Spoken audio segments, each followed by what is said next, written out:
তা কিছু কাকের দল যখন তাকে দেখেছে, কাকের দল তাকে নিজের দিকে টেনে নিয়েছে। এক সমাজ যখন কাউকে বের করে দেয় তখন অন্য সমাজ তাকে টানার চেষ্টা করে। তো মন দিয়ে শুনবে কিন্তু, তার জন্য জীবনে নিজের সমাজের কাউকে ঘৃণা করতে নেই। আজকে সনাতন ধর্ম, হিন্দু ধর্ম এত পতনের দিকে কেন গেছে? একে অপরকে ঘৃণা করতে করতে। আমি বৈষ্ণব, আমি সাধু, আমি শৈব, আমি শাক্ত, আমি মায়ের সেবক, আমি শিবের সেবক, আমি ব্রাহ্মণ, আমি ক্ষত্রিয়, আমি শূদ্র, এই ভেদভাব করতে করতেই কিন্তু আমাদের সনাতন ধর্ম শেষের দিকে চলে গেছে। তার জন্য নিজের সমাজে কেউ যদি কোনো সময় পড়ে যায়, কেউ যদি কোনো সময় একটু সরে যায়, কেউ যদি কালিমা লিপ্ত হয়ে যায়, তখন তাকে ধুয়ে মুছে পরিষ্কার করার চেষ্টা করবে, তাকে বিতাড়িত করার চেষ্টা করবে। কাকের সঙ্গে মহারাজ মিলে গেছে, কাকরা নিজের দলে নিয়ে নিয়েছে। হাঁসের বাচ্চা কাকের সঙ্গে থাকতে থাকতে সে এখন কাকের মতন কাও কাও কাও কাও করে। একদিন কি হয়েছে, সেই রাস্তা দিয়েই মহারাজ কোনো সাধু যাচ্ছে। সেই সাধু যখন দেখেছে মহারাজ কাকের সঙ্গে হাঁসের বাচ্চাকে, কাকের চাল আর হংসের চালের মধ্যে তো অনেক পার্থক্য রয়েছে, কাকের রূপ আর হংসের মুখ দুটির মধ্যে তো পার্থক্য রয়েছে। তিনি দেখলেন, দেখে সঙ্গে সঙ্গে গিয়ে সে হাঁসের বাচ্চাটাকে তুললেন। তুমি এখানে কি করছো? বলে আমি আমার পরিবারের সঙ্গে আছি, এই দেখো আমার সব ভাই বন্ধুরা। বলে না না, তুমি ভুল জায়গায় আছো, তুমি কাক নও, তুমি হলে হংস। বলে না, দেখো তারা যেমন আমিও তেমন। সাধু বললেন আচ্ছা। তাকে নিয়ে গেলেন, নিয়ে গিয়ে সোজা মহারাজ সুন্দর করে সরোবরের মধ্যে, জলের মধ্যে ভালো করে ডুব দিয়ে সুন্দর করে ধুয়ে মুছে পরিষ্কার করে বের করলেন। এইবার বলো তো, তুমি আর তারা একরকম? বলে না। বলে তুমি কে? তুমি হলে হংস। হংস কাকের সঙ্গে থাকার জন্য নয়, হংস হলো দিব্য সরোবরে বিহার করার। যখনই মহারাজ তাকে ধুয়ে মুছে পরিষ্কার করেছেন, তার আত্মজ্ঞান ফিরল, আমি হংস। সে তখন কাকের দল ছেড়ে দিয়েছে। ছেড়ে যখনই মহারাজ এগিয়েছে, হংসরা তাকে দেখে সঙ্গে সঙ্গে আবার নিজের সঙ্গে মিলিয়ে নিয়েছে। তদ্রূপ হলো সাধু। জীবনে যদি আমাদের কোনো ভুল হয়, ত্রুটি হয়, অপরাধ হয়ে যায়, পাপ হয়ে যায়, তিনি কি করবেন? সেটাকে মার্জন করে দেবেন, ধুয়ে মুছে পরিষ্কার করে আবার আমাদেরকে উজ্জ্বল করে সেই কাক থেকে হংস। कागा से तो है हंसा बनावे, कागा से तो है हंस बनावे, कागा से तो है हंसा बनावे, कागा से तो है हंस बनावे। मिट जाए और के दाग रे, हो तेरी अच्छी बनेगी, मिट जाए और के दाग रे, तेरी अच्छी बनेगी। कहते कबीर राम सुमिरन में, कहते कबीर राम सुमिरन में, कहते कबीर राम सुमिरन में, कहते कबीर राम सुमिरन में, राम सुमिरन में, श्याम सुमिरन में, राम सुमिरन में, हरि बोल। सुमिरन में, राम सुमिरन में, श्याम सुमिरन में, राम सुमिरन में, श्याम सुमिरन में, कहते कबीर राम सुमिरन में, कहते कबीर राम सुमिरन में। पाग सके तो मन पाग रे, तो तेरी अच्छी बनेगी, पाग सके तो मन पाग रे, तेरी अच्छी बनेगी। संतन के संग लाग रे, तो तेरी अच्छी बनेगी, संतन के संग लाग रे, तेरी अच्छी बनेगी। संतन के संग लाग रे, तेरी अच्छी बनेगी, संतन के संग लाग रे, तेरी अच्छी बनेगी। संतन के संग लाग रे, तेरी अच्छी बनेगी, संतन के संग लाग रे, तेरी अच्छी बनेगी, तेरी अच्छी बनेगी, तेरी अच्छी बनेगी। तेरी अच्छी बनेगी।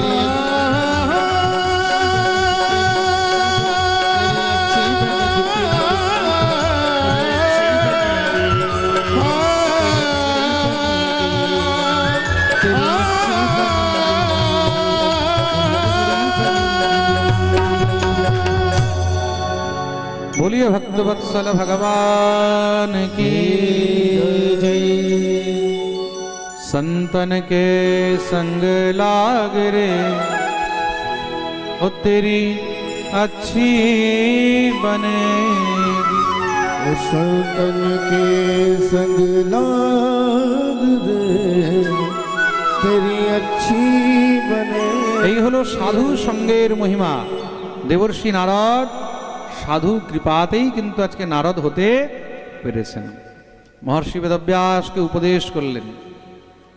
খুব সুন্দর মহারাজ 4টি শ্লোকে উপদেশ করেছেন, যাকে চতুশ্লোকী ভাগবত বলা হয়েছে। অহমেবা সমেবাগ্রে নান্যদ যদ সদসৎপরম পশ্চাদহম যদেতচ্চ यो वशस्येत सोऽस्म्यहम् ऋतेऽर्थं यत् प्रतीयेत न प्रतीयेत चात्मनि तद्विद्यादात्मनो मायां यथा भूतो यथा तमः।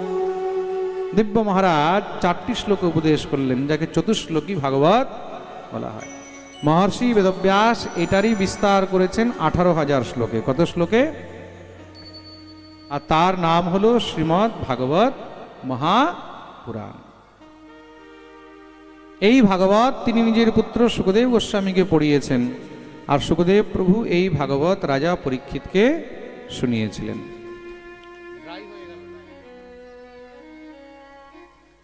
এখন এখানে শৌনকাদি মুনি প্রশ্ন করলেন, বলে প্রভু একটি কথা বলুন, রাজা পরীক্ষিত কে ছিল, আর রাজা পরীক্ষিতকে ভাগবত শোনাবার প্রয়োজন কেন হলো? শ্রী সুতজি মহারাজ বর্ণন করছেন, খুব মন দিয়ে শুনবে। এটা সেই সময়কার কথা যখন মহাভারতের যুদ্ধ শেষ হয়ে গেছে। यदा मृधे कौरव सृञ्जयान वीरेष्वथो वीरगतिं गतेषु वृकोदराभिद्धगदा विमर्शे भगनोरुदण्डे धृतराष्ट्रपुत्रे।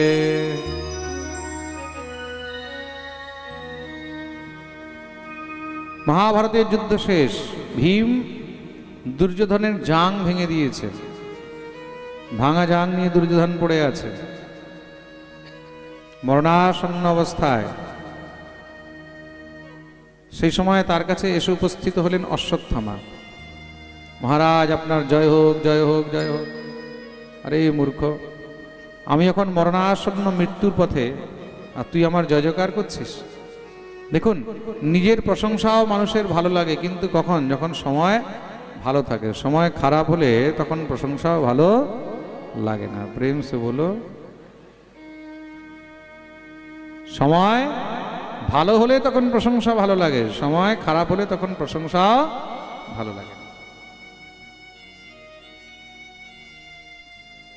আমি এখন মৃত্যুর পথে মরণাসন্ন অবস্থায়, তুই আমার জয় জয়কার করছিস, বলে তার জন্য দায়ী তো আপনি। এত বড় যুদ্ধের মধ্যে আপনি বুড়োদেরকে নিয়ে যুদ্ধে নেমেছেন, তাদেরকে সেনাপতি বানিয়ে আপনি যুদ্ধ কখনো জয় করতে পারবেন? তাহলে বলে, একবার যদি আপনি আমাকে দায়িত্ব দিতেন, আমি পঞ্চ পাণ্ডবের মাথা আপনার সামনে কেটে রেখে দিতাম। ওরে বাপরে, তাই নাকি? তা তুমি কি এখন পারবে? বলে, আপনি আদেশ করুন, আমি পঞ্চ পাণ্ডবের মাথা আজকে রাত্রেই আপনার কাছে এনে দিয়ে দিতে পারবো। যদি তুমি তা করতে পারো, তাহলে আমি নিজের অর্ধেক রাজ্য তোমায় দিয়ে দেব। সঙ্গে সঙ্গে মহারাজ বেরিয়ে গেলেন অশ্বত্থামা পঞ্চপাণ্ডবের মাথা কাটতে। এদিকে পঞ্চপাণ্ডবরা আজকে বিজয় উৎসবে মেতে রয়েছে। ভগবানের চিন্তা বেড়ে গেল।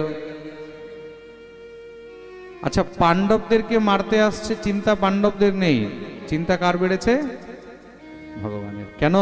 কেন কি পাণ্ডবরা নিজের সর্বস্ব ভগবানের চরণে সমর্পণ করে দিয়ে রেখেছে। প্রেম সে বলো। জীব যখন নিজের সর্বস্ব ভগবানের চরণে সমর্পণ করে দেয়, তখন চিন্তা ভগবানের বেড়ে যায়। আপনি গাড়িতে যাচ্ছেন, তা চিন্তা কার বেশি হয়, আপনার না ড্রাইভারের? হ্যাঁ, ড্রাইভারের তো। কেন? সে জানে যে সবার দায়িত্ব এখন আমার ঘাড়ে আছে। আপনি হয়তো হাত ছড়াতে পারবেন, পা ছড়াতে পারবেন, একটু ঘুমাতে পারবেন, ড্রাইভার পারবে? আচ্ছা, বিচার করে দেখুন, আপনি গাড়িতে বসে আছেন আর ড্রাইভার যদি ঘুমিয়ে যায়, তাহলে কি হবে? হ্যাঁ, 10 দিন পরে ঘরের মধ্যে ভোজ হবে, আর কিছু হবে না। তুমি মরে যাবে, মানুষ তোমার মরার খাবার খেতে দৌড়াবে। প্রেম সে বলো। আর শুধু তাই নয়, তোমাকে যখন শ্মশানে পোড়াতে নিয়ে যাবে না, তখন তোমার বাড়ির লোককে বলবে সঙ্গে মদের ব্যবস্থা রেখো। হ্যাঁ, এটা একটা নতুন জিনিস শুনলাম আমি। পশ্চিমবাংলা এখন নতুন কালচার শুরু হয়েছে, মরা পোড়াতে গেলে নাকি সেখানে আবার মদ খাওয়াতে হয়, তাই না? এই যে ত্রিপুরা থেকে এসরা বলছে ত্রিপুরাতেও এটা হয়, তাই তো? ছি ছি ছি, এগুলোকে মানুষ বলে? এগুলো পশু। কেউ মারা গেছে, সেই মৃতদেহকে যখন পোড়াতে নিয়ে যাচ্ছে, সে সময় যদি মদ চায় যে মদ দিতে হবে, মদ খাবো তবে গিয়ে নিয়ে যাব, এগুলো মানুষ তো হতে পারে না। কলিযুগ কোথায় চলে গেছে বিচার করে দেখুন। তার অন্তিম সংস্কারের মধ্যে, তাহলে তো তোমাদের থেকে মুসলমানরা অনেক ভালো। কোন মুসলমানদের ঘরে যদি কেউ মারা যায় না, পুরো পাড়া গ্রাম 10টি গ্রাম থেকে মানুষ আসবে তাকে কবর দিতে। সেখানে কিন্তু কেউ মদ খাবে না। আর বিচার করে দেখবে, কোন সময় গিয়ে দেখবেন মুসলমানদের যখন কবর দেয়া হয়, তখন সেখানে গিয়ে দেখবেন সবাই তার আত্মার শান্তির জন্য সেখানে তারা কোরআন পাঠ করবে, কলমা পড়বে। আমাদের ধর্মের মধ্যে কেউ মারা যাচ্ছে, তুমি তার সদ্গতির জায়গায় তুমি সেখানে মদ খেয়ে যাবে? ছি ছি ছি, এত নিচে নেমে গেছে আমাদের ধর্ম।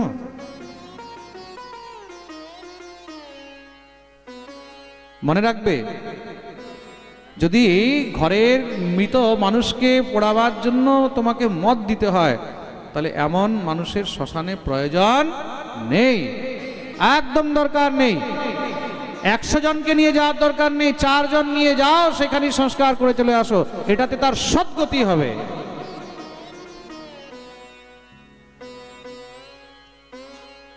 শ্মশানের মধ্যে মৃতদেহ সংস্কারের জন্য মদ্যপান, এর থেকে নিকৃষ্ট কর্ম আর কিছু হতে পারে না। প্রেম সে বলো, বর্জন করুন।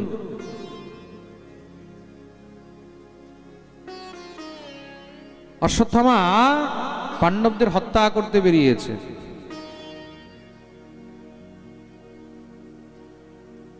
এদিকে ভগবান পাণ্ডবদেরকে বললেন, চলো আজকে আমরা গঙ্গার ধারে ঘুরতে যাব। কেউ একবার জিজ্ঞাসা করেনি যে কেন যাব, গোবিন্দ বলেছেন যেতে হবে। নিয়ে গেলেন। রাত্রিবেলায় সে অন্ধকারে অশ্বত্থামা এসে পাণ্ডবদের 5টি পুত্র শুয়েছিল, তাদের মাথা কেটে নিয়ে চলে গেল। দুর্যোধনের সামনে গিয়ে উপস্থিত, মহারাজ মহারাজ, জয় হোক জয় হোক। কি হয়েছে? এই দেখুন পঞ্চপাণ্ডবের মস্তক নিয়ে এসেছি। দুর্যোধন বলছে, যেটা সব থেকে মোটা মাথা একটু সেটা আমার হাতে দাও। মোটা মাথা মানে? হ্যাঁ, ভীম। ভীমের সঙ্গে জন্মজাত বৈরতা তো, যখনই হাতের মধ্যে দিয়েছে জোরে চাপ দিতে একদম চুরচুর হয়ে গেল। সঙ্গে সঙ্গে একদম আশ্চর্য হয়ে গেলেন, এই কি?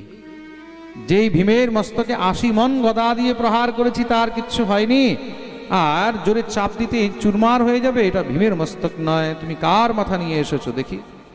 মুখগুলোকে যখন ভালো করে দেখলেন তো পাণ্ডব সন্তানের মাথা। ঝরঝর করে কাঁদতে লেগেছেন, আরে কুলঘাতী, তুই তো আমাদের বংশই নাশ করে দিলি, বেরিয়ে যা এখান থেকে। সেই শোক, সেই দুঃখেই সেখানে দুর্যোধনের মৃত্যু হয়ে গেল, প্রাণান্ত হয়ে গেল। এইদিকে ভগবান যখন পাণ্ডবদেরকে নিয়ে সকালে ফিরে এসেছেন, এসে দেখছেন সেখানে শিবিরে করুণ ক্রন্দন চলছে। সমস্ত সব নারীগণ সেখানে জোরে জোরে বুক পিটিয়ে কাঁদছে। মাতা শিশুনাম নিধনম সুতানাম নিশম্য ঘোরম পরিতপ্যমান তদা রুদদবাষ্পকলা কুলাক্ষী তাম সান্ত্বয়ন্নাহ কিরীটমান। ভগবান গিয়ে দেখছেন দ্রৌপদী বুক পিটিয়ে পিটিয়ে কাঁদছে। কি হলো? পঞ্চপাণ্ডবের 5 পুত্রের, দ্রৌপদীর 5টি সন্তানের বধ করা হয়েছে। দেখেই তো অর্জুন আর থাকতে পারলেন না, তৎক্ষণাৎ হাতে সেই গান্ডীব ধনুষ নিয়ে প্রতিজ্ঞা করলেন, যতক্ষণ পর্যন্ত সেই দুষ্টকে আমি বন্দী বানিয়ে না নিয়ে আসি, এখানে নিজের মুখ দেখাবো না। ভগবানকে বললেন, হে কেশব, এতদিন তুমি আমার রথ ধরেছ, আজ একদিন আরো।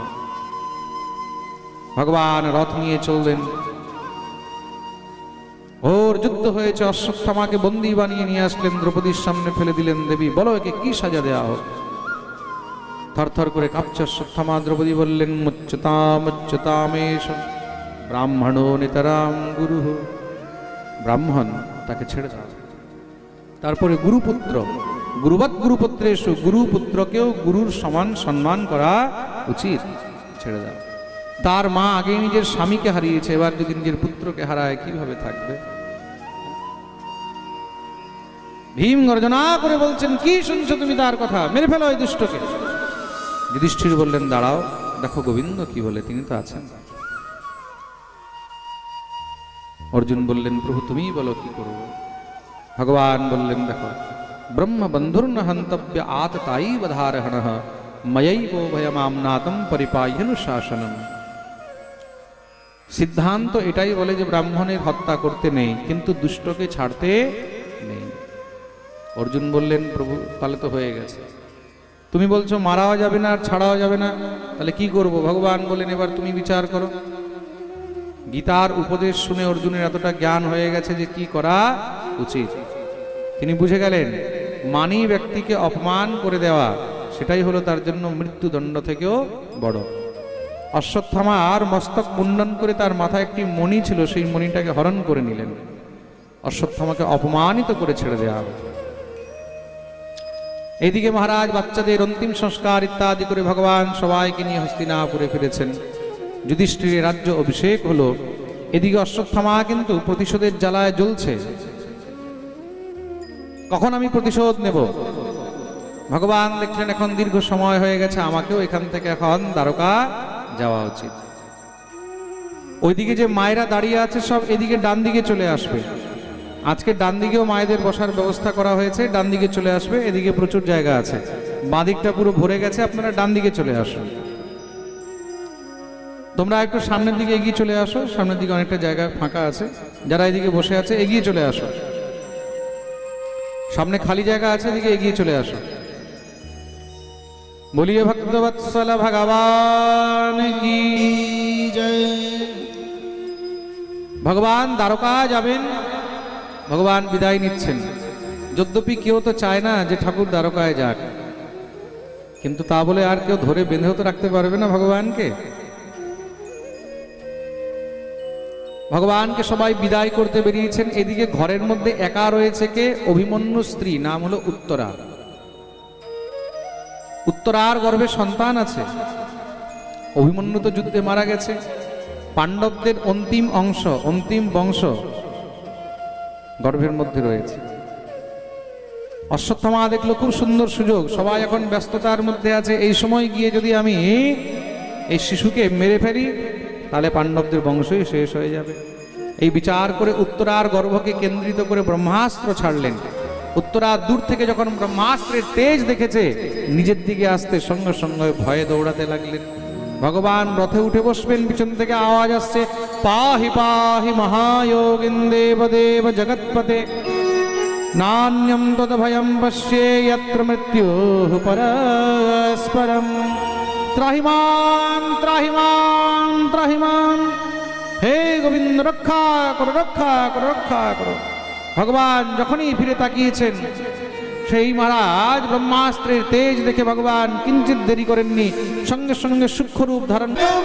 ঘুরেছি তবে যে মানবেছি ভাগে পেয়েছি, গোবিন্দ দিও এবে শরণ তোমারি, গোবিন্দ দিও এবে শরণ তোমারি। হে দুঃখ ভঞ্জন বাঁকে বিহারি, কমল নয়ন তুমি আর তো হারি, হে দুঃখ ভঞ্জন। अवतार যোগেশ্বর নমস্তে। দিব্য ভগবানের স্তুতি করলেন। ভগবান যদ্যপি দ্বারকা যাওয়ার জন্য প্রস্তুত ছিলেন, তথাপিও তিনি দ্বারকা যাওয়া নিজের গমন কিছু সময়ের জন্য ভগবান আরো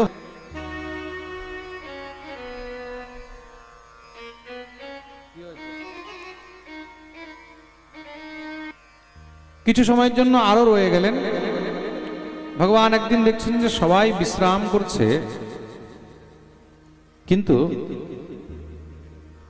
যুধিষ্ঠিরের বিশ্রাম। রাত্রিবেলায় যুধিষ্ঠির বসে বসে একান্তে খুব দুঃখী মনে বসে আছে, চোখের থেকে অশ্রুধারা হল। ভগবান যুধিষ্ঠিরের কাছে গিয়ে উপস্থিত হলেন। ধর্মরাজ, কি হয়েছে, তুমি এত দুঃখিত? কি বলবো মধুসূদন, কখনো কখনো ভাবি এত বিশাল বড় যুদ্ধ হলে যুদ্ধের পরিণতি কি পেলাম, যুদ্ধের পরিণাম কি পেলাম? এই সিংহাসন যখন দেখি এটাকে রক্ত রঞ্জিত মনে হয়।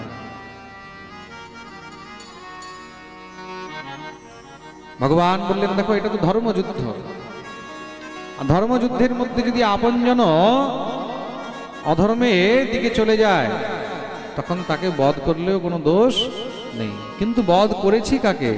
যাদেরকে বধ করেছি তারা তো সব ভাই, ভাইপো, কাকা, জ্যাঠা, পিতামহ, গুরু।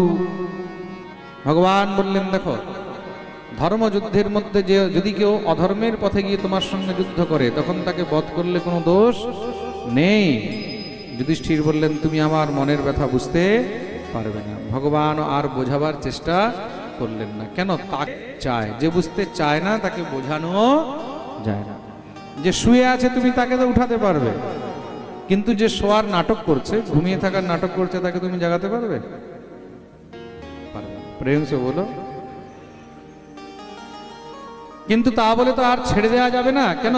মনের মধ্যে যদি কার বিষাদ থাকে, দুঃখ থাকে, ডিপ্রেশন থাকে, তখন কি হয়? সে তখন আত্মহত্যা করে নেয়। ভগবান তখন কি করলেন? তাকে নিয়ে গেছেন। কার কাছে? বলে একজন আছে, যার কাছে নিয়ে গেলে সে কথা শুনবে, তার মন শান্ত হবে। কে? সে দীর্ঘদিন ধরে ভগবানের প্রতীক্ষায় পড়ে রয়ে আমহ ভীষ্ম স্থিত হলেন। পাণ্ডবগণ গিয়ে পিতামহ ভীষ্ম দিয়ে যখনই সাক্ষাৎ ভগবান দ্বারকাধীশকে দেখেছে, পিতামহ ভীষ্মের নয়ন একদম ঝলঝল হয়ে গেছে, অশ্রুবিন্দু বইতে লাগলো। ভগবান বললেন, মাথায় ময়ূরের পাখা, তোমার ঠোঁটের মধ্যে সেই বাঁশি, সেই দিব্য তুমি বংশী বাদন করবে, তোমার সেই বংশীর ধ্বনি আমার কানে পড়বে, আর তোমাকে দেখতে দেখতে আমি নিজের দেহ আর কিচ্ছু চাই না,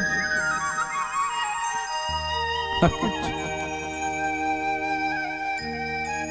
কৃষ্ণ ত্বদীয় পদপঙ্কজ পঞ্জরান্তে अद्यैव मे विशतु मानस राजहंस प्राण प्रयाण समय कफवात पित्तै कंठावरोधन विधौ स्मरणं कुतस्ते।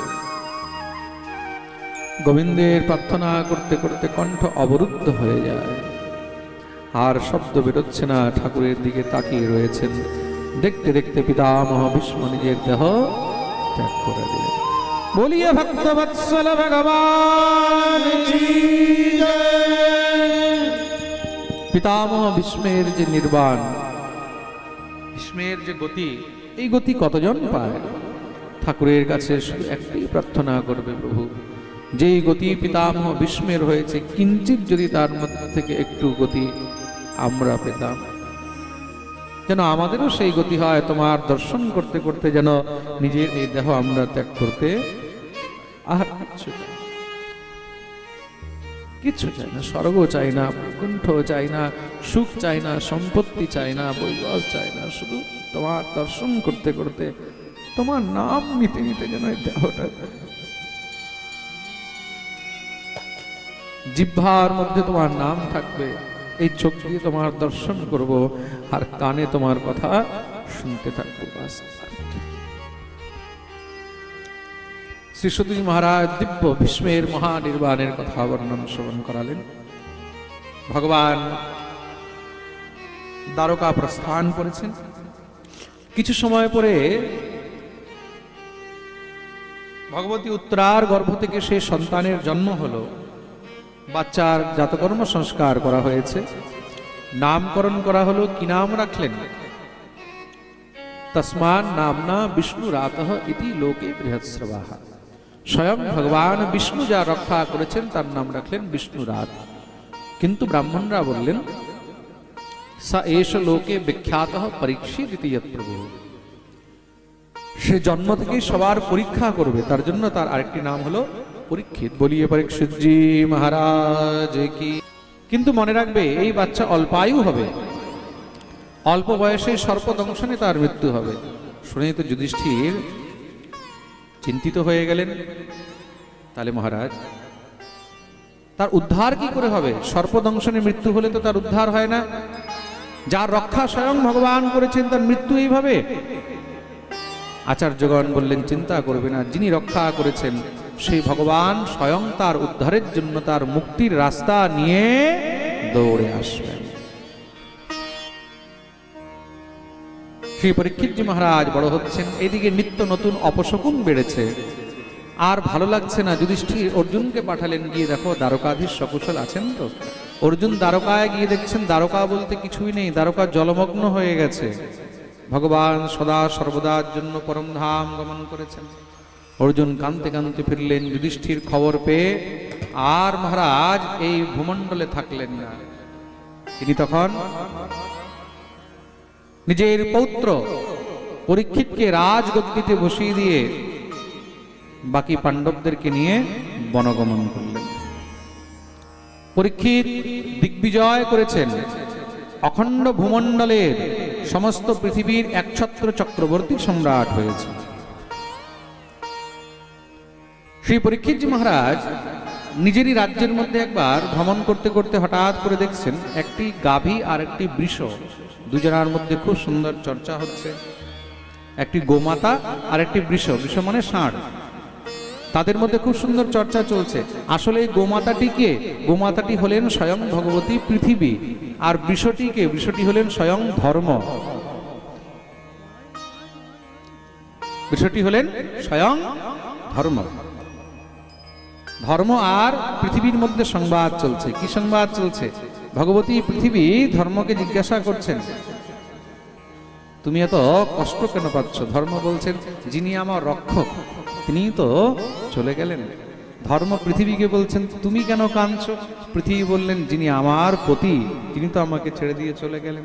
কে? স্বয়ং ভগবান। ভগবান চলে গেলে তখন পৃথিবী আস্তে আস্তে দুর্বল হয়। কেন? অধর্ম বাড়ে, ধর্ম দুর্বল হয়। তাহলে ভগবানকে কি করে বোঝা যায় যে কে ভগবান? ভগবতী পৃথিবী বলছেন ধর্মকে ভগবানকে একমাত্র তার লক্ষণে বোঝা যায়। কিছু বোঝা যায়? জোরে বলো। হ্যাঁ, লক্ষণ। অবতার নাহি কহে আমি অবতার, লক্ষণে করেন মুনিগণ বিচার। কেউ যদি বলে আমি ভগবান তাহলে সে ভগবান হবে না। তার মধ্যে ভগবত্তার সেই লক্ষণ থাকতে। তার লক্ষণ কি কি আছে খুব মন দিয়ে শুনবে। ভগবানের 39টি অপ্রাকৃত লক্ষণ গুণের বর্ণন করলেন। সত্যম শৌচম দয়া শান্তি ত্যাগ সন্তোষ আর্জবম সমোদমস্তপঃ সাম্যম তিতিক্ষোপরতি শ্রুতম জ্ঞানম বিরক্তি শৌর্যম তেজো। নিরীহ জীবকে অত্যাচার করিস, এক্ষুনি মেরে ফেলবো বলে যখনই অগ্রসর হয়েছে সঙ্গে সঙ্গে সে দৌড়ে এসে পরীক্ষিতের চরণে পড়ে গেছে। মহারাজ শরণাগত, আমি আপনার শরণে এসেছি, আমাকে ক্ষমা করুন। তোমার এত বড় দুঃসাহস! তুমি কে? আমার নাম হলো কলি। ওহো, তুমি কলি? তুমি এই নিন্দনীয় কর্ম করছো? বলে কি করব? আমার সময় চলছে প্রভু, এখন কলিযুগ চলছে। ওহো, তাই নাকি? আর কলিযুগের মধ্যে কেউ যদি ধর্মের কথা বলে, ধর্মের পথে চলে, ধর্মকে নিয়ে চলে, তখন কলি আর সহ্য করতে পারে না। তো মন দিয়ে শুনবে, অধর্মের পুত্রের নাম হলো কলি। কলির বাপের নাম কি? জোরে বলো, জোরে বলো। অধর্ম। তো মন দিয়ে শুনবে, অধর্মের পুত্রের নাম হলো কলি। তার জন্য যেখানে ধর্ম হয় কলি সেখানে আঘাত করতে থাকে, একবার নয় বারবার করে, বারবার নয় আরো বার করবে। তার জন্য তুমি যদি ধর্মের পথে আছো আর তোমার জীবনে যদি কষ্ট আসছে, বাধা আসছে, তাহলে বুঝে যাবে যে কলি তোমাকে আঘাত করছে, ধর্ম ছেড়ে দাও। কলি এটাই চাইছে। আর তুমি যদি তবুও ধর্মকে না ছাড়ো তখন কি হবে? তখন কলিও কিন্তু ভয়ে তোমাকে ছেড়ে অন্তত যেতে বাধ্য হবে। প্রেম সে বলো। পরীক্ষিত মহারাজ তাকে বন্দী বানালেন। সেই বৃষকে জিজ্ঞাসা করলেন, তুমি কে? বৃষ বললেন, আমি হলাম ধর্ম। তোমার 3টি পায়ের কি অবস্থা? 3টি পা কি করে ভাঙলো? বলে, প্রভু কোন সময় আমার 4টি চরণ ঠিক ছিল। তপঃ শৌচন্দয়া সত্যম ইতি পাদা কৃতে কৃতাঃ অধর্মাশস্ত্রയോ ভগ্নাঃ স্ময় সঙ্গমদয়স্তব। এক সময় আমার 4টি চরণ ছিল, সত্য, শৌচ, দয়া আর দান। সৎকর্ম হয় সেখানে যত পারবে তত মুক্ত হস্তে দান করবে, যত পারবে তত দান। প্রেম সে বলো। আমাদের শ্রী রাধা গোবিন্দ মন্দিরের কর্তৃপক্ষ থেকে, রাধা গোবিন্দ মন্দিরের আমাদের ভক্তরা, শিষ্যরা আপনাদের মধ্যে এখন আসবে। মন্দির নির্মাণের জন্য, মহোৎসবের জন্য যে যা কিছু দান করবে এখনই আপনারা ভিক্ষার জলির মধ্যে অর্পণ করবে। আর এই দিব্য মহোৎসবের জন্য কিছু ভক্তরা যারা এখনই সহযোগ করেছেন, একটু বিশেষ, তাদের নাম হলো সুজিত দাস খড়বনা থেকে, গ্রিন ব্লিক ইট ভাটা থেকে পশ্চিম বর্ধমান, কৃষ্ণ দাস লক্ষ্মীনারায়ণপুর থেকে সহযোগ করেছেন, প্রিয়ঙ্কা মুখার্জি অন্ডাল থেকে। একবার এদের জন্য জোরদার তালি। বলিয়ে ভক্তবৎসল ভগবান কি। ধর্মকে রক্ষা করলেন, কলিকে নিগ্রহ করেছেন, বলছেন তুমি এখান থেকে বেরিয়ে যাও, আমার রাজ্য থেকে বাইরে বেরিয়ে যাও। কলি বলছেন, প্রভু যাব কোথায়? আমাকে থাকার জন্য জায়গা দেন। সম্পূর্ণ পৃথিবীর মধ্যে এখন কলির বাস, আর পৃথিবীর বাইরে তো কলি কোথাও থাকে না, তাহলে আমাকে থাকার জন্য জায়গা দিতে হবে। তখন শ্রী পরীক্ষিতজি মহারাজ বিচার করলেন যে থাকার জায়গা তো দিতেই হবে, তাহলে কোথায় জায়গা দেয়া যায়? 4টি জায়গা দিলেন। পরস্ত্রী গমন, সুনা মানে হিংসা। কলি বলল, আমাকে একটি ভালো জায়গা তো দেন। তখন 5ম জায়গা দিলেন তাকে সোনা। কোথায় দিয়েছেন? যদি বলো, সোনার মধ্যে, স্বর্ণের মধ্যে। সোনার নাম শুনে তো কলি একদম খুশি হয়ে গেছে, সোনা পেয়েছি, বাহ, এবার তো মানুষের গলায় মাথায় উঠে বসবো। পরীক্ষিত মহারাজ বললেন, সাবধান, মনে রাখবে কোন সোনা? সোনা মানে অর্থ, যেটা অন্যায় অনীতি দ্বারা অর্জিত, পাপের দ্বারা অর্জিত, তার মধ্যে কলির বাস হবে। যেটা 2 নম্বর কামাই, তার মধ্যে কিন্তু কলির বাস। যেটা 1 নম্বরের কামাই, নীতি ন্যায়গত, তার মধ্যে কলির বাস হবে না। প্রেম সে বলো। মনে রাখবে, তার জন্য যদি কদাচিৎ আমাদের কাছে কোনো 2 নম্বরই চলে এসেছে, মনে রাখবে সেখান থেকে দুঃখ শুরু। তার জন্য অর্থ যদি শুদ্ধি করতে হয়, তাহলে যত পারবে তত দান করবে। তন পবিত্র সেবা কিয়ে, ধন পবিত্র কিয়ে দান, মন পবিত্র হরি স্মরণ সো ত্রিবিধ লোক কল্যাণ। অর্থের শুদ্ধি একমাত্র দানের দ্বারা। কিসের দ্বারা?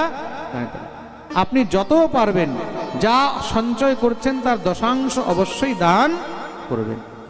অন্ন দান করুন, বস্ত্র দান করুন, কোথাও মন্দির হচ্ছে সেখানে দান করুন, মহোৎসব হচ্ছে সেখানে দান করুন, কীর্তন হচ্ছে সেখানে দান করুন, যেখানে ঠাকুর সেবা হচ্ছে, যেখানে নরনারায়ণ সেবা হচ্ছে সেখানে দান করুন, যত পারবেন। প্রেম সে বলো। পরীক্ষিত মহারাজ কলিকে নিগ্রহ করেছেন। একদিন পরীক্ষিত মহারাজ শিকার খেলতে বনে গেছেন। একদা ধনুরুদ্যম্য বিচরণ মৃগয়াম বনে, মৃগাননুগতঃ শান্তঃ ক্ষুদিতস্পৃশিতো ভৃশ।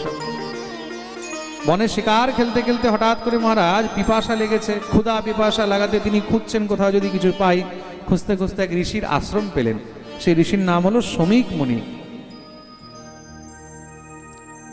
খুঁজতে খুঁজতে ঋষির আশ্রম পেলেন, শমিক মুনির আশ্রম। শ্রমিক মুনির আশ্রমে শ্রমিক মুনি সেখানে ধ্যানে বসে আছেন। গিয়ে এবার পরীক্ষিত মহারাজ তার কাছে জল যাচনা করলেন। মহারাজ একটু জল পাবো? তিনি ধ্যানে বসে আছেন, বুঝতে পারেননি। 2-3 বার যখন যাচনা করলেন, ঋষি কোনো উত্তর দেয়নি, তখন ক্রোধিত হয়ে গেলেন, রাগ উঠে গেল। আর ক্রোধ মানুষের দ্বারা অপরাধ করায়, খুব মন দিয়ে শুনবে। ক্রোধ মানুষের দ্বারা অপরাধ করিয়ে ফেলে। তা ক্রোধের কারণে পরীক্ষিত কি করলেন, সেখানে একটি মৃত সর্প ছিল, সেই মৃত সর্পটাকে নিয়ে ঋষির গলায় ফেলে দিলেন। মৃত সর্প গলায় ফেলে মহারাজ তিনি তো চলে গেছেন। এইদিকে কি হয়েছে, ঋষির পুত্র শৃঙ্গী ঋষি কৌশিকী নদীর তটে অন্য বাচ্চাদের সঙ্গে খেলছিল। কেউ হয়তো দৌড়ে এসে বলেছে, জানিস তোর বাবার গলায় কোনো রাজা একটা মরা সাপ ফেলে দিয়ে চলে গেছে। শুনেই তো তিনি ক্রুদ্ধ হয়ে গেলেন। তৎক্ষণাৎ মহারাজ হাতের মধ্যে নদীর জল নিয়ে সংকল্প করে অভিশাপ দিয়ে দিলেন। ইতি লঙ্ঘিত মর্যাদম তক্ষকম সপ্তমে হনি দংশতি স্ম কুলাঙ্গারম নোদিতো মে ততদ্রোহম। যেই কুলাঙ্গার রাজা নিজের মর্যাদা উল্লঙ্ঘন করে আমার পিতার গলায় মৃত সর্প ফেলেছে, আমি অভিশাপ দিচ্ছি, আজ থেকে 7ম দিনে তক্ষক সর্পের দংশনে তার মৃত্যু হয়ে যাবে। অভিশাপ দিয়েছেন। পিতার কাছে এসে ক্রন্দন আরম্ভ করলেন। পিতা যখন এই সমস্ত বিষয়টা জানতে পারলেন, তখন খুব দুঃখী হয়েছেন। আরে রাজা আমার দুয়ারে এসেছিল, রাজার সেবা করা তো প্রজার কর্তব্য, তা আমি করতে পারিনি, উল্টো তুমি অভিশাপ দিলে। যা হওয়ার হয়েছে, রাজাকে খবর পাঠাতে হবে, তাতে যেন সে নিজের মুক্তির কোনো উপায় করে নেয়। একজন ব্রাহ্মণ কুমারকে পাঠালেন, যাও তুমি রাজাকে গিয়ে খবর দাও। এইদিকে রাজা যখন ফিরে এসেছেন, ঘরে এসে স্নান টান করে যখন ঠাকুরের সামনে বসেছে, যখন নিজের পূর্বকৃত কর্ম মনে পড়ল, আত্মগ্লানিতে ভরে গেলেন। ছি ছি ছি, কত বড় অপরাধ করেছি আমি, ঋষির গলায় মৃত সর্প ফেলেছি, নিশ্চয়ই আমাকে তার ফল ভোগ করা উচিত। হে প্রভু, তুমি আমাকে দণ্ড দিও। দেখুন, পাপ মানুষের দ্বারা হয়। এই সংসারে এমন কেউ নেই যার দ্বারা পাপ হয়নি, বা পাপ হচ্ছে না, বা পাপ হবে না। কেউ আছে? কেউ বলতে পারবে আমি নিষ্পাপ? পারবে কি যে আমি কোনোদিন কোনো পাপ করিনি? আমরা কিছু না কিছু পাপ, কিছু না কিছু অপরাধ করেছি, করছি, আর করতেও পারি।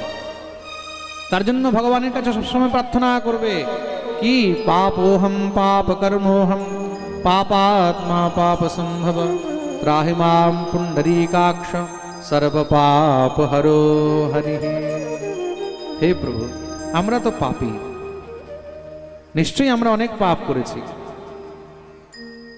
অনেক পাপ করছি, আর আমাদের দ্বারা আরো পাপ হতে পারে। কেন? আমাদের মধ্যে সেই জ্ঞান, সেই বিবেক, সেই বুদ্ধি নেই। প্রভু কৃপা করো, আমরা যেন পাপ কর্ম থেকে বেঁচে থাকি, দূরে থাকি, আর আমাদের সমস্ত সব পাপকে তুমি ক্ষমা করো, হরণ করো। প্রেম সে বলো। অপরাধ যদি হয়ে যায়, তারপরে যদি তার অনুশোচনা করে কেউ, মনে রাখবে, যদি আত্মগ্লানি হয়, তবে কিন্তু ভগবান সেই অপরাধকেও ক্ষমা করে দেয়। কিন্তু অপরাধ করে যার ভিতরে আত্মগ্লানি নেই, সে হলো বাস্তবে সব থেকে বড় অপরাধী। পরীক্ষিত আত্মগ্লানিতে ভরে গেছেন। ব্রাহ্মণ কুমার এসে খবর দিলেন যে আজ থেকে 7 দিন পরে তক্ষক সর্পের দংশনে তোমার মৃত্যু হবে। পরীক্ষিত শুনে ব্রাহ্মণকে খুব করে ধনধান্য দিয়ে বিদায় করলেন। নিজের পুত্র জন্মেজয়কে রাজগদ্দিতে বসিয়েছেন। সব ব্রাহ্মণদেরকে ডাকলেন, তাদের কাছে জিজ্ঞাসা করলেন, আমার জীবনের 7 দিন বাকি আছে, 7 দিনে মুক্তির কি উপায় আছে বলো? কেউ কোনো উত্তর দিতে পারল না। 7 দিনে কি করে মুক্তি সম্ভব? হাজার হাজার বছর লেগে যায় তপস্যা করে, যজ্ঞ করে, তখন যদি কোথাও মুক্তি সম্ভব হয়। পরীক্ষিত দেখলেন যে এর কোনো উত্তর নেই, তখন তিনি সব ছেড়ে দিয়ে অন্ন জল পরিত্যাগ করে দিয়ে গঙ্গার তটে গিয়ে মৌন ব্রত ধারণ করে বসে গেলেন, অনশন ব্রত নিয়ে বসেছেন।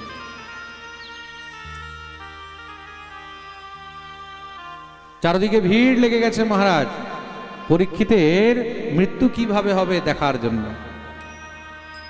দেখতেই দেখতে মহারাজ সেখানে তত্রা ভবদ ভগবান ব্যাসপুত্র ইয়দৃচ্ছয়াগামটমানো নপেক্ষঃ অলক্ষলিঙ্গো নিজলাভতুষ্টো বৃতশ্চ বালৈরবধূতবেশঃ সেখানে স্বয়ং ভগবান ব্যাস নন্দন শ্রী সুখদেব মুনি এসে উপস্থিত হয়ে গেলেন। বলিয়ে সুখদেব ভগবান কি জয়। সব ঋষি মুনিগণ বললেন, পরীক্ষিত, তোমার সমস্ত প্রশ্নের উত্তর স্বয়ং চলে এসেছে, যা তুমি জানতে চাও জেনে নাও। শ্রী সুখদেব মুনিকে উচ্চ আসনে বসিয়ে মহারাজ প্রণাম করলেন। গুরুদেব, আমি শুধু দুটো জিনিস জানতে চাই। কি? अतः पृच्छामि संसिद्धिं योगिनां परमं गुरुं पुरुषस्य यत् कार्यं म्रियमाणस्य सर्वथा। এই সংসারে যে জীব মরণাসন্ন তাকে নিজের মুক্তির জন্য কি করা উচিত? यत् श्रोतव्यम् अथो जप्यम् यत् कर्तव्यम् नृभिप्रभो स्मर्तव्यम् भजनीयं वा ब्रूहि यद्वा विपर्ययम्। তাকে কার কথা শোনা উচিত, তাকে কার ভজন করা উচিত, কার ধ্যান করা উচিত, তার কার গুণগান করা উচিত? দেখুন কি সুন্দর প্রশ্ন করেছে। মরণাসন্ন কে? এই সংসারে আমরা সবাই মরণাসন্ন। কেউ বলতে পারবে যে আমি মরবো না? হ্যাঁ, বলতে পারবে? যে জন্ম নিয়েছে তাকে মরতেই। পরীক্ষিতের কাছে তো গ্যারান্টি আছে 7 দিন পর্যন্ত মরবে না, আমাদের কাছে এটাও গ্যারান্টি নেই। আজকে আছি, কাল থাকবো কিনা তারই কোনো গ্যারান্টি নেই। আছে কি? क्षणभंगुर जीवन की कलिका कल प्रात को जान खिली न खिली मलयाचल के शुच शीतल मंद सुगंध समीर चली न चली कलिकाल कुठार लिए फिरता तन नम्र से चोट झिली न झिली भजले हरि नाम अरी रसना तू अंत समय में हिली न। क्षणभंगुर जीवन की कलिका, জীবনের কলি ক্ষণভঙ্গুর। রাত্রে ঘুমিয়েছি, সকালে উঠবো কিনা তারই কোনো গ্যারান্টি নেই। প্রেম সে বলো, জোর সে বলো।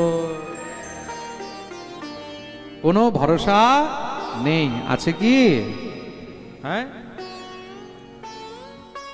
কোনো ভরসা নেই।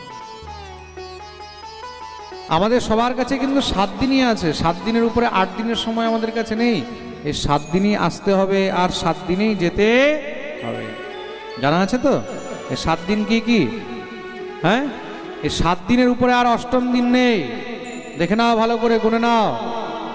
প্রথম রবি, তারপরে সোম, তারপরে মঙ্গল, তারপরে বুধ, তারপরে শুক্র। হ্যাঁ, জোরে বলো। আমি ভুলে যাই তো মাঝে মাঝে, একটু মনে করিয়ে দেবে। হ্যাঁ, তারপরে মঙ্গলের পরে কি? মঙ্গলের পরে বৃহস্পতি। খ্যাপা বটে রে।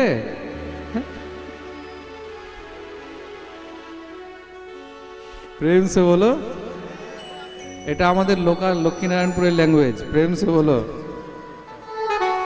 এখন আমিও তো লক্ষ্মীনারায়ণপুরে হয়ে গেছি না, একটু আমাকেও শিখতে হয় এখন মাঝে মাঝে। মাঝে মাঝে যখন গ্রামের লোকরা আসে, তারা যখন কথাগুলো বলে, বাকি যারা আছে অনেকে, বাবা আমরা বুঝতে পারছি না কি বলে। আপনি বুঝতে পারেন? আমি বলি আমি সব বুঝতে পারি। আমি যেখানে যাই সেখানকার ভাষাগুলোকে ক্যাপচার করার চেষ্টা করি। প্রেম সে বলো। তারপরে কি হলো? বৃহস্পতি, তারপরে কি? শুক্র, আর 7 নম্বর কি? শনি। আর কিছু আছে? এই 7 দিনে আসতে হবে। 7 দিনেই কোনো ভরসা। क्या भरोसा है हो, क्या भरोसा है इस जिंदगी का, साथ देती नहीं है किसी का। क्या भरोसा है इस जिंदगी का, साथ देती नहीं किसी का। क्या भरोसा है इस जिंदगी का, साथ देती नहीं है किसी का। क्या भरोसा है इस जिंदगी का, साथ देती नहीं किसी का। किसी का साथ देती नहीं है किसी का। किसी का साथ देती नहीं किसी का। এইভাবে নয়, দুটো হাত তুলে তালি সেবা করে হরি বল।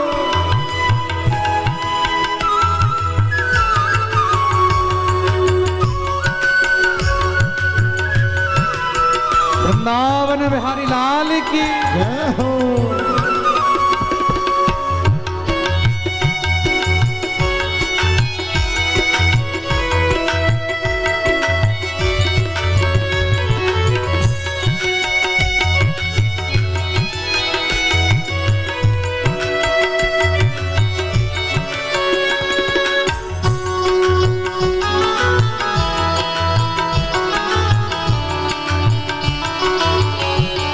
श्री राधे।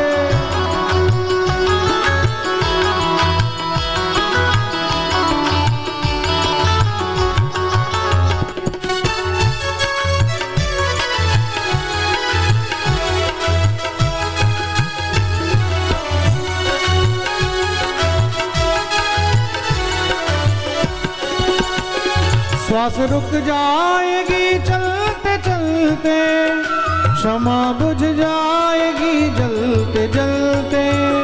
श्वास रुक जाएगी चलते चलते, क्षमा बुझ जाएगी जलते जलते। श्वास रुक जाएगी चलते चलते, क्षमा बुझ जाएगी जलते जलते। श्वास रुक जाएगी चलते चलते, क्षमा बुझ जाएगी जलते जलते। दम निकल जाएगा रोशनी का, दम निकल जाएगा रोशनी का, साथ देती नहीं ये किसी का, किसी का साथ देते नहीं ये किसी का। क्या भरोसा है इस जिंदगी का, क्या भरोसा है इस जिंदगी का, साथ देती नहीं ये किसी का। किसी का साथ देते नहीं ये किसी का।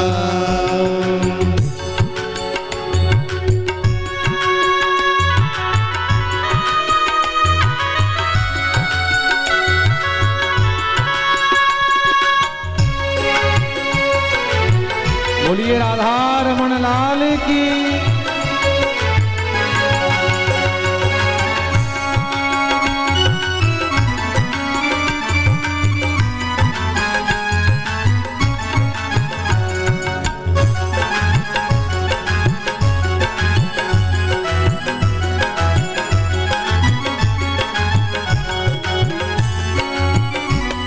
श्री राधे।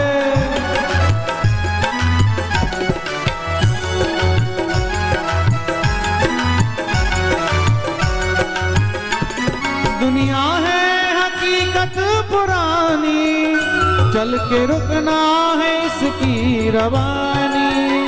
दुनिया है हकीकत पुरानी, चल के रुकना है इसकी रवानी। दुनिया है हकीकत पुरानी, चल के रुकना है इसकी रवानी। दुनिया है हकीकत पुरानी, चल के रुकना है इसकी रवानी। फर्ज पूरा करो जिंदगी का, फर्ज पूरा करो जिंदगी का, साथ देती नहीं ये किसी का। किसी का साथ देते नहीं किसी का। क्या भरोसा है इस जिंदगी का, साथ देती नहीं ये किसी का। क्या भरोसा है इस जिंदगी का, साथ देते नहीं किसी का। আরে কোনো ভরসা আছে এই জীবনে? হ্যাঁ আছে কি? তো যতদিন জীবন আছে ততদিন আনন্দ করে নাও, হরিনাম করে নাও, যত পারবে তত মহারাজ হরিনাম করে নাও। একদম উচ্চস্বরে মেতে নিজের জায়গায় দাঁড়িয়ে নৃত্য করতে করতে হরি বল।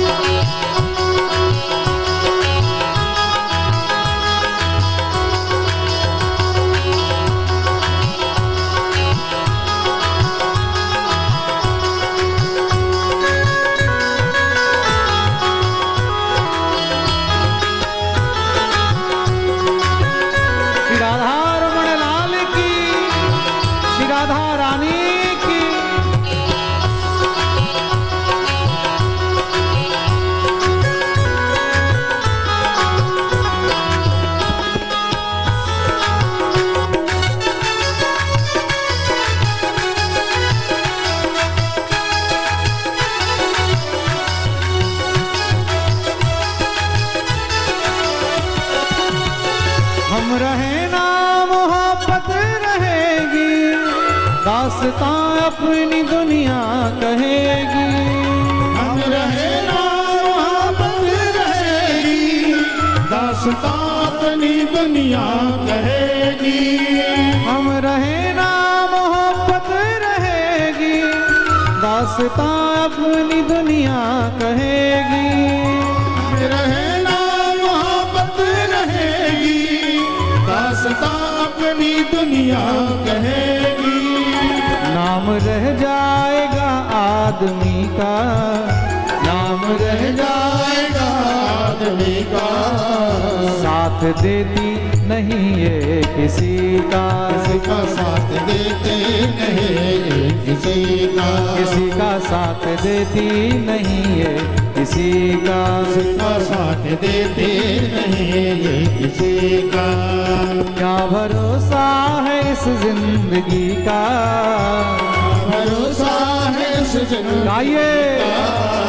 क्या भरोसा है इस जिंदगी का, क्या भरोसा है इस जिंदगी का, साथ देती नहीं ये किसी का। किसी का साथ देते नहीं ये किसी का, किसी का साथ देती नहीं ये किसी का। किसी का साथ देते नहीं ये किसी का।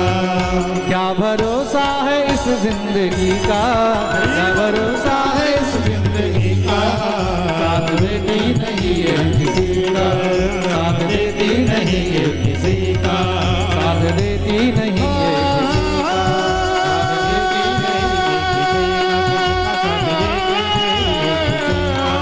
साथ देते नहीं ये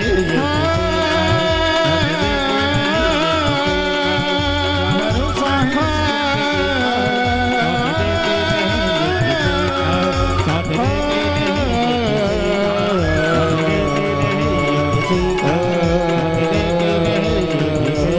साथ देते बोलिए भक्तवत्सल भगवान की, श्री सुखदेव भगवान की।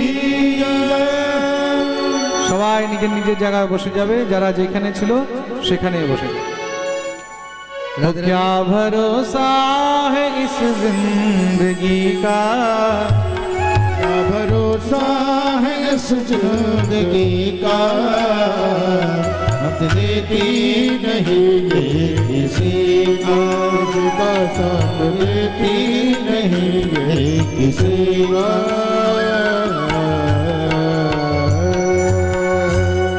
बोलिए भक्तवत्सल भगवान की। শ্রী সুখদেব প্রভু উপদেশ করলেন, রাজন তুমি খুব সুন্দর প্রশ্ন করেছো। বরীয়ানে শতে প্রশ্নঃ কৃতো লোকহিতং নৃপঃ।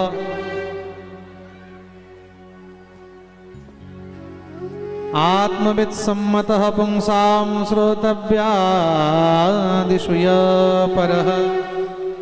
বরীয়ানে শতে প্রশ্নঃ কৃতো লোকহিতং। বাহ বাহ বাহ, খুব সুন্দর প্রশ্ন করেছো রাজন। তোমার কাছে 7 দিন আছে, আর এই 7 দিনের মধ্যে আমরা সংসারের সব থেকে শ্রেষ্ঠ কথা শ্রবণ করব, যেই কথা শ্রবণ করলে জীবের মুক্তি হয়ে যায়। কোন কথা? তার নাম হলো শ্রীমদ্ ভাগবত। বলিয়ে ভাগবত ভগবান কি জয়। ইদং ভাগবতং নাম পুরাণম ব্রহ্ম বিশ্রুতম। তার নাম হলো শ্রীমদ্ ভাগবত। মনে রাখবে, এই ভাগবত আমাকে আমার পিতা মহর্ষি বেদব্যাস পড়িয়েছে। তাহলে ভাগবত কিভাবে শুনতে হয়? ভাগবত শোনার নিয়ম কি? খুব মন দিয়ে শুনবে। জিতাসনো জিতশ্বাসো জিতসঙ্গো জিতেন্দ্রিয়ঃ স্থূলে ভগবতো রূপে মনঃ সন্ধারয়েদ্যা। সর্বপ্রথম আসনকে জিততে হবে। কি জিততে হবে? আসন, জিতাসন। তারপরে জিতশ্বাস, শ্বাসকে জিততে হবে। জিত সঙ্গ, সঙ্গকে জিততে হবে। জিতেন্দ্রিয়, ইন্দ্রিয়কে জিততে হবে। আর তারপরে নিজের মনকে গোবিন্দের চরণে লাগাতে হবে, তবে গিয়ে তুমি ভাগবত শুনতে পারবে। প্রেম সে বলো। স্থূলে ভগবত রূপে মনঃ সন্ধারয়েৎ। আর ভাগবতের লক্ষণ কি? ভাগবতের 10টি লক্ষণ। ভাগবতের লক্ষণ কি? জোরে বলো। 10টি লক্ষণ কি কি? অত্র সর্গো বিসর্গশ্চ স্থান পোষণমূতয়ঃ মন্বন্তরে শানুকথা নিরোধো মুক্তিরাশ্রয়ঃ। স্বর্গ বিসর্গ স্থান পোষণ উতি মন্বন্তর ঈশানুকথা নিরোধ মুক্তি আর আশ্রয়। পরীক্ষিত প্রশ্ন করলেন, প্রভু স্বর্গ মানে কি? শ্রী সুখদেব প্রভু বললেন, স্বর্গ মানে হলো সৃষ্টি। স্বর্গ মানে সৃষ্টি। তাহলে এই সৃষ্টি কিভাবে হয়েছে কৃপা করে বর্ণন করুন। শ্রী সুখদেব প্রভু সৃষ্টি বর্ণন আরম্ভ করলেন। রাজন, তখন এই সংসারে কিচ্ছু ছিল না, চারিদিকে জলই জল ছিল। উদাপ্লুতম বিশ্বমিদম তদাসীৎ यन्निद्रया मीलित दृङ् मीलयत् अहीन्द्र तल्पेधि शयान एकः कृतक्षणः स्वात्मरतौ निरीह। চারদিকে জলই জল, আর সেই জলের মধ্যে অনন্তের উপরে ভগবান শয়ন করছেন। ভগবানের ইচ্ছা হলো এবার কিছু আনন্দ করা হোক। তা আনন্দ কিভাবে হবে? একা একা তো হবে না, তাহলে একো হম বহুশ্যামহ, এক থেকে অনেক হতে হবে। তো ভগবান সৃষ্টি আরম্ভ করলেন।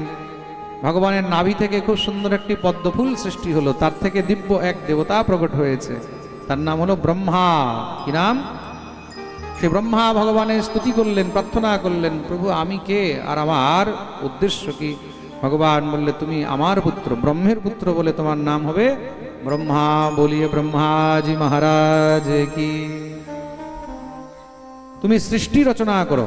ব্রহ্মা বললেন, কিন্তু প্রভু আমি সৃষ্টি কি করে করব? আমার মধ্যে তো সেই বিবেক বুদ্ধি বল নেই। ভগবান তাকে কৃপা করলেন, 4টি শ্লোকে উপদেশ করলেন, যাকে চতুশ্লোকী ভাগবত বলা হইয়াছে। তার মানে ভাগবত কোনো আজকের জিনিস নয়, সৃষ্টির আদি থেকে ভাগবত শুরু হয়ে গেছে। প্রেম সে বলো, বলো না আরো জোরে, আরো জোরে। যারা লাইভ শুনছে সবাই মিলে, পিছনে যারা আছে দুনো হাত তুলে জয় জয় শ্রী রাধে। চিন্তা করবে না, যত জোরে বলবে তত ভালো করে মহারাজ প্রসাদ খেতে পারবে। খিদে লাগবে তখন ভালো করে প্রসাদ পাওয়া যাবে। হ্যাঁ, প্রেম সে বলো। মনে রাখবে, তোমরা যত দেরিতে আসবে পাঠ তত দেরিতে বিশ্রাম হবে। আজকে সবাই দেরি করে এসেছে, 4টার পরে পাঠ, 4টার পরে শুরু হয়েছে, 8টায় বিশ্রাম হবে। তোমরা 3টে আসবে, 7টায় বিশ্রাম হবে, তোমাদের উপরে। প্রেম সে বলো। তোমরা 4টে আসবে, পাঠ 8টায় বিশ্রাম হবে। তোমরা 3টে আসবে, পাঠ 7টায় বিশ্রাম হবে। মনে থাকবে? প্রেম সে বলো। তো মহারাজ ব্রহ্মা সৃষ্টি আরম্ভ করলেন, সর্বপ্রথম 4টি পুত্রকে জন্ম দিলেন, সনক সনন্দন সনাতন আর সনত কুমার। তাদেরকে বললেন, যাও তোমরা সৃষ্টি করো। তারা বললেন, হে পিতামহ, আমাদের মধ্যে তো সেই সামর্থ্য নেই, কৃপা করুন।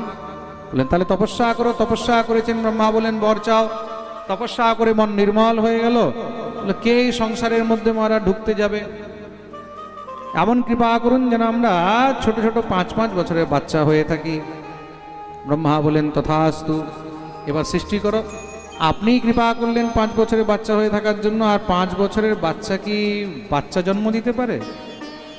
ব্রহ্মা ক্রুদ্ধ হয়ে গেলেন, আমার বাচ্চা উল্টো আমাকেই শিখিয়ে দিচ্ছে। যখন রাগ উঠেছে, সেই ক্রোধের কারণে ভ্রু যুগ্ম থেকে একটি শিশু উৎপন্ন হলো। সেই শিশু জন্ম নিতেই রুদন আরম্ভ করে দিয়েছে। রুদন করার, রুদন মানে কান্না, জন্ম নিয়ে কানতে লেগে গেছে। তো অতি রুদন করার কারণে নাম হলো রুদ্র। কি নাম? রুদ্র। এই রুদ্রই হলেন দেবাদিদেব মহাদেব। বলিয়ে শিব শঙ্কর ভগবান কি জয়। মহাদেব